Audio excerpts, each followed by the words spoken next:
friend who was like me, who's never had anything like this happen to her before in her life and is very cynical about everything and basically moved into a house that was haunted. She just saw a ghost.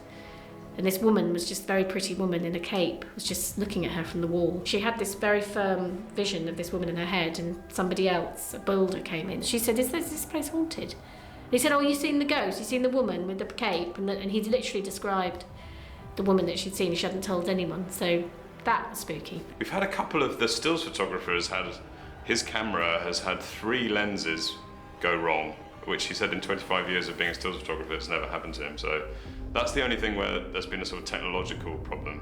Although the monitor did break down on Monday, ironically, because the monitor breaks down in the story. It's not supposed to do that. I know people who've experienced things, you know, sort of odd things, who aren't especially gullible or credulous, you know. I do think the only sensible position for things like this is to sort of be agnostic about it.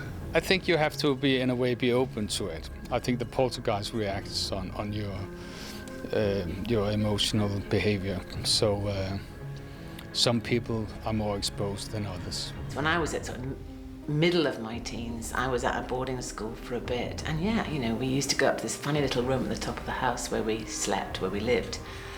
And lots of seances, lots of tooth mugs upside down in the old board. And I mean, there was an extraordinary night when, you know, the window blew open, the door slammed shut.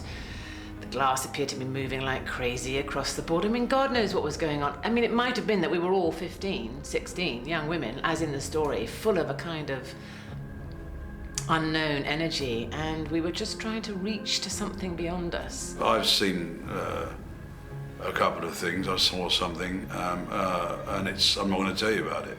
It's too private, and that's all there is to it.